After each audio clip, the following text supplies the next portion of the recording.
അല്ലു അർജുൻ മലയാളികൾക്കിടയിൽ മല്ലു അർജുനാണ്. അത്രയ്ക്ക് ഇഷ്ടമാണ് മലയാളികൾക്ക്. അപ്പോൾ അദ്ദേഹം അറസ്റ്റിലായ വാർത്ത കേരളത്തിൽ ഉൾപ്പെടെ ചർച്ചയായിരുന്നു. കേരളത്തിലുള്ളവരെല്ലാം ആ വാർത്ത ഫോളോ ചെയ്യുന്ന ഒരു അവസ്ഥയുണ്ടായി. എന്താണ് അവിടെ സംഭവിച്ചത്? രാഷ്ട്രീയ പ്രേരിതമായ ഒരു അറസ്റ്റല്ലേ അവിടെ ഉണ്ടായത്. കാരണം അദ്ദേഹത്തിനെതിരെ ഈ ഒരു കേസ് വരുന്നു, പിന്നീട് അറസ്റ്റ് ഉണ്ടാകുന്നു, അറസ്റ്റിന് ശേഷം ജാമ്യം ലഭിക്കുന്നു, ജാമ്യം ലഭിച്ച ശേഷമോ അദ്ദേഹം ജയിലിൽ ഒരു ദിവസം തങ്ങുന്ന ഒരു സാഹചര്യമുണ്ടായി.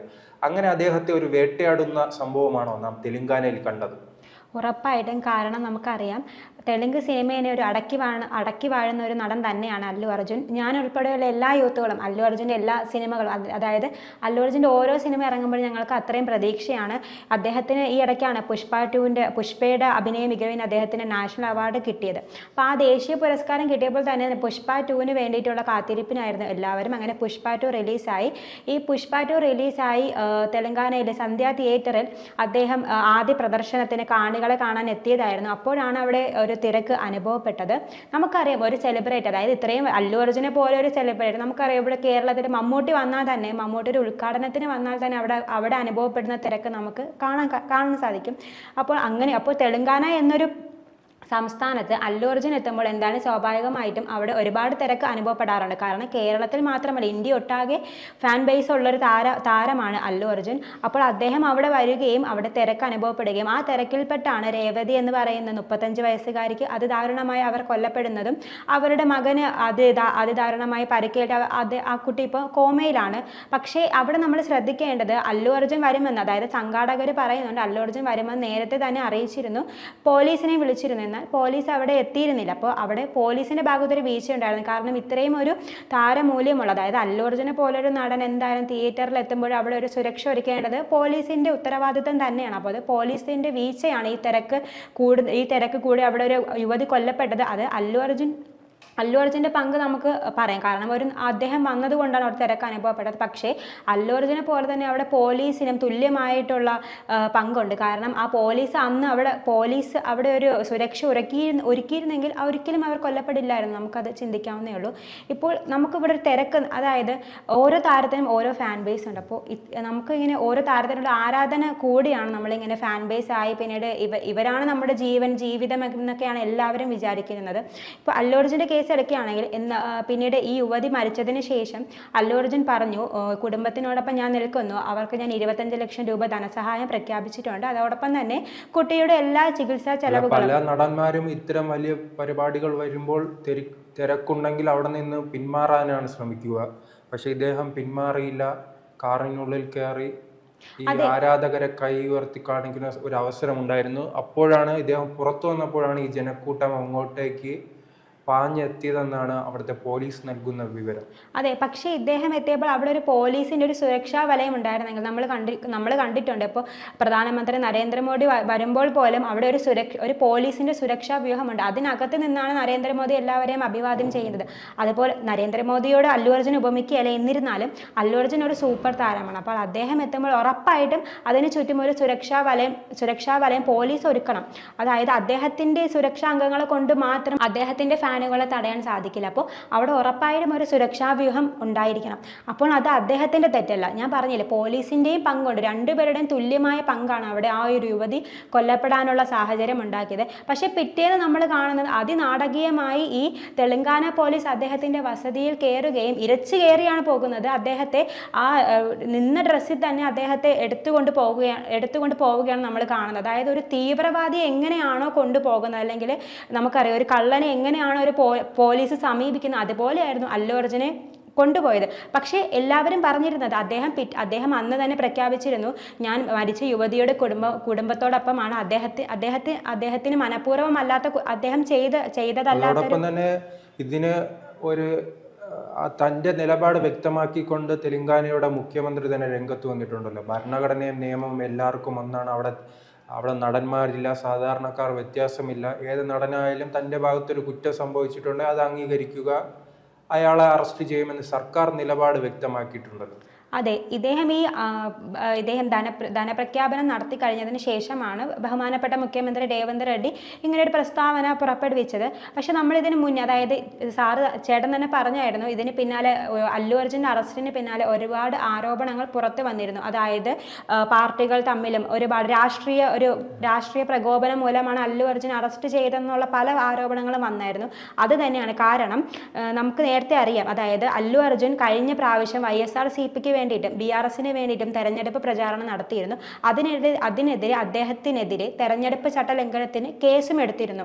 അപ്പോൾ എന്തായാലും കോൺഗ്രസ് ഇദ്ദേഹത്തിനോട് ആവശ്യപ്പെട്ട, അതായത് രേവന്ത് റെഡ്ഡിയാണ് ഇപ്പോൾ മുഖ്യമന്ത്രി, അവർ ആവശ്യപ്പെട്ടായിരുന്നു ഇദ്ദേഹത്തിനോട് തെരഞ്ഞെടുപ്പ് പ്രചരണം നടത്താൻ. പക്ഷേ അല്ലു അർജുൻ നടത്തിയില്ല. അപ്പോൾ ഇതെന്തായാലും ഒരു രാഷ്ട്രീയ പകപോക്കലിൽ നീങ്ങാനുള്ള സാഹചര്യം നമുക്കവിടെ കാണാൻ സാധിക്കും. അതുകൊണ്ട് തന്നെയാണ് ഒരു തീവ്രവാദി എന്ന പോലെ അല്ലു അർജുന് വസതിയിലെത്തി. അതോടൊപ്പം തന്നെ തെലങ്കാനയിൽ അദ്ദേഹത്തിന്റെ കുടുംബവും പലരും രാഷ്ട്രീയത്തിലുള്ളവരാണ്. പാരമ്പര്യമായി തന്നെ ഈ കുടുംബം രാഷ്ട്രീയവുമായി സിനിമയുമായി എല്ലാം ബന്ധപ്പെട്ട് പ്രവർത്തിക്കുന്ന ഒരു വലിയ കുടുംബം. അതോടൊപ്പം തന്നെ ഇപ്പോൾ സൗത്ത് ഇന്ത്യക്ക് പുറത്ത് അദ്ദേഹം വളർന്ന് ഉത്തരേന്ത്യയിൽ ഉൾപ്പെടെ വലിയ ഫാൻ ബേസ് ഉള്ള ഒരു നടനായി മാറി. പുഷ്പയ്ക്ക് 2 വലിയ വിജയം സ്വന്തമാക്കാൻ കഴിഞ്ഞു. അങ്ങനെ ഇന്ത്യ അറിയുന്ന ഒരു കലാകാരനാണ് അല്ലു അർജുൻ. അപ്പോൾ ഈ അല്ലു അർജുനെ അറസ്റ്റ് ചെയ്യുന്നതിലൂടെ തന്നെ ഇത് കോൺഗ്രസ് സർക്കാരിന് വലിയ തിരിച്ചടിയല്ല, പ്രത്യേകിച്ച് രേവന്ത് റെഡ്ഡിക്ക് ഇതൊരു വലിയ തിരിച്ചടിയാകാനുള്ള സാധ്യത കാണുന്നില്ല.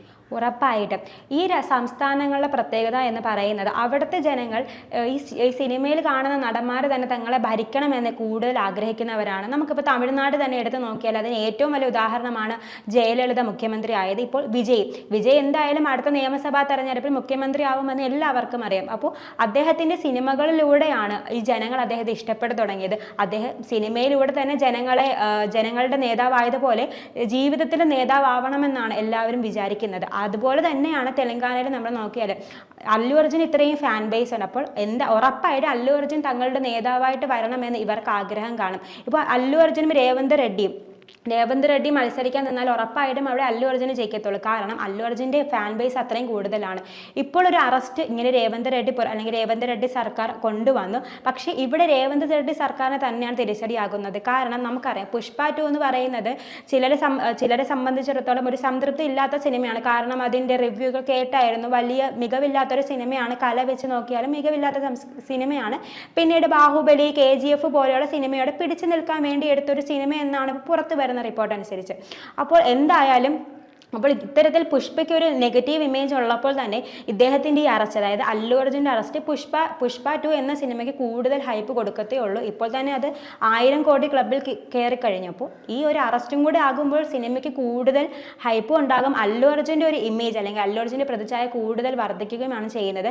ഇവിടെ രേവന്ത് റെഡ്ഡി സർക്കാരിൻ്റെ ഇമേജ് താഴെയാണ് ചെയ്യുന്നത്. കാരണം ഒരിക്കലും ഒരു ജനങ്ങൾ ആരാധിക്കുന്ന ഒരു നടൻ്റെ ഇമേജ് ഇത്തരത്തിലൊരു താഴ്ത്തപ്പെടണമെന്ന് ആരും ആഗ്രഹിക്കത്തില്ല. പിന്നീട് മറ്റൊരു ഇത് നോക്കിയാൽ ഇദ്ദേഹത്തിന്റെ ഭാര്യ, അതായത് അല്ലു അർജുന്റെ ഭാര്യ രേവന്ത് റെഡ്ഡിയുടെ അടുത്ത ബന്ധുവാണെന്നുള്ള റിപ്പോർട്ടുകളും പുറത്തു വന്നായിരുന്നു. എന്നിട്ടും ഇദ്ദേഹത്തെ അറസ്റ്റ് ചെയ്തു. കാരണം അതവിടെ രാഷ്ട്രീയ പകപോക്കൽ തന്നെയാണ്. എന്നിട്ട് രേവന്ത് റെഡ്ഡി പറയുന്നുണ്ട് എല്ലാ നിയമവും എല്ലാവർക്കും ഒരുപോലെയാണ്. എന്നാൽ പക്ഷേ ഇത് രാഷ്ട്രീയക്കാർക്ക് എല്ലാവർക്കും തുല്യമാണ്, ഒരിക്കലുമല്ല. അതായത് സാധാരണക്കാരനും ഒരു ഉയർന്ന വർഷങ്ങൾക്ക് മുമ്പ് ഈ രേവന്ത് റെഡ്ഡിയെ തന്നെ അവിടുത്തെ BRS സർക്കാർ അറസ്റ്റ് ചെയ്യുന്നു അഴിമതി കേസുമായി ബന്ധപ്പെട്ട്. പിന്നീടാണ് അദ്ദേഹം ആ ഒരു വൈരാഗ്യത്തോട് കൂടിയായിരുന്നു പിന്നീട് പ്രവർത്തിക്കുകയും പിന്നീട് അദ്ദേഹം TDP വിട്ട് കോൺഗ്രസിലേക്ക് വരികയും പിന്നീട് കോൺഗ്രസിൻ്റെ മുഖ്യമന്ത്രിയായി ജനകീയനായി മാറുന്നത്. അതിന് സമാനമായ രീതിയിലാണ് ഇപ്പോൾ അദ്ദേഹം അല്ലു അർജുനോട് തിരിച്ച് പ്രതികരിച്ചിരിക്കുന്നത്. അതെ, ഉറപ്പായിട്ടും ഒരു രാഷ്ട്രീയ പകപോക്കലിൻ്റെ പേരിൽ ഇത്രയും ഒരു ഹൈപ്പുള്ള, അതായത് താരമൂല്യമുള്ള ഒരു വ്യക്തിയെ അറസ്റ്റ് ചെയ്യാൻ മാത്രം കോൺഗ്രസ് അധപതിച്ചിട്ടുണ്ടെങ്കിൽ കോൺഗ്രസിൻ്റെ അങ്ങോട്ടുള്ള സാഹചര്യം അങ്ങോട്ടുള്ള അവസ്ഥ എന്തായാലും നമുക്ക് മനസ്സിലാക്കാൻ സാധിക്കും. ഇതെന്തായാലും കോൺഗ്രസിന് ഒരു തിരിച്ചടി തന്നെയാണ്. കാരണം അദ്ദേഹം മനഃപൂർവ്വം, അതായത് അല്ലു അർജുൻ മനഃപൂർവ്വം ഒന്നും ചെയ്തിട്ടില്ല. അദ്ദേഹം അവിടെ അദ്ദേഹത്തിൻ്റെ കാണികളെ കാണാൻ വന്നു. നമുക്കായാലും ആഗ്രഹം കാണാം തൻ്റെ സിനിമയുടെ പ്രദർശനം കാണാൻ വേണ്ടിയിട്ട്, ജനങ്ങളുടെ റെസ്പോൺസ് എങ്ങനെയാണെന്ന് അറിയാൻ വേണ്ടിയിട്ട്. അതിനാണ് അദ്ദേഹം അവിടെ എത്തിയത്. അപ്പോൾ അവിടെ ഒരു സുരക്ഷ ഒരുക്കാത്തത് പോലീസിൻ്റെയും സർക്കാരിൻ്റെയും വീഴ്ചയാണ്. എന്തായാലും മുൻകൂട്ടി അറിയിച്ച് കാണും അല്ലു അർജുൻ ഇവിടെ എത്തുന്നുണ്ട്. അപ്പോൾ അവിടെ ഒരു പോലീസ് സംരക്ഷണം ഏർപ്പെടുത്തേണ്ടത് സർക്കാരിൻ്റെ ഉത്തരവാദിത്തമാണ്, അല്ലാതെ അല്ലു അർജുൻ്റെ ഉത്തരവാദിത്തമല്ല. അദ്ദേഹം അദ്ദേഹത്തിൻ്റെ കാണികളെ കാണാനാണ് വന്നത്. പിന്നീട് എന്നാലും അദ്ദേഹം നല്ലൊരു മനസ്സിന് ഉടമ ആയതുകൊണ്ട് തന്നെയാണ് അദ്ദേഹം പറഞ്ഞത് ആ കുടുംബത്തിന് ഞാൻ ഇത്രയും 25 ലക്ഷം രൂപ നൽകുന്നുണ്ട്, അദ്ദേഹം ആ കുട്ടിയുടെ എല്ലാ ചികിത്സാ ചെലവും താൻ ഏറ്റെടുത്തു. ഇപ്പോൾ പുറത്തു വരുന്നതെന്ന് പറയുന്നത് എന്നിട്ടും ഈ തെലങ്കാന പോലീസ് അദ്ദേഹത്തെ ഒരു ദിവസം ജയിലിൽ താമസിപ്പിച്ചു, ജാമ്യം കിട്ടിയിട്ടും. അതും ഒരു രാഷ്ട്രീയ പകപോക്കൽ തന്നെയാണ്. ഒരിക്കലും ഒരു ജാമ്യം കിട്ടിയ ഒരു വ്യക്തിയെ വീണ്ടും ജയിലിൽ താമസിപ്പിക്കേണ്ട ആവശ്യമുണ്ട്? ഒരിക്കലും. അതായത് നമുക്ക് സാധാരണക്കാരന് ചിന്തിച്ചാൽ പോലും അതിൽ എന്തോ ഒരു മിസ്റ്റേക്ക് ഉണ്ടെന്ന് നമുക്ക് മനസ്സിലാകും. ഇപ്പോൾ പുറത്തു വരുന്ന റിപ്പോർട്ട് അനുസരിച്ച് അദ്ദേഹം കോടതിയെ സമീപിച്ചിട്ടുണ്ട്. കാരണം ജാമ്യം കിട്ടിയിട്ടും അദ്ദേഹത്തെ ഒരു ദിവസം ജയിലിൽ അടച്ചതിനെതിരെയാണ് അദ്ദേഹം കോടതിയെ സമീപിച്ചിരിക്കുന്നത്. എന്തായാലും അദ്ദേഹത്തിന് തന്നെയായിരിക്കും നീതി ഉറപ്പ്. കാരണം അല്ലു അർജുൻ ഇവിടെ പ്രത്യേകിച്ച് ഒരു തെറ്റും ചെയ്തിട്ടില്ല. അദ്ദേഹം പറഞ്ഞിട്ടുണ്ട് താൻ ആ കുടുംബത്തിൻ്റെ കൂടെയാണ്, ഒരിക്കലും താൻ ആ നഷ്ടം നികത്താനാവില്ലെങ്കിലും താൻ ആ കുടുംബത്തിൻ്റെ ഒപ്പമാണെന്ന് അദ്ദേഹം ഇവിടെ പറഞ്ഞു കഴിഞ്ഞിട്ടുണ്ട്.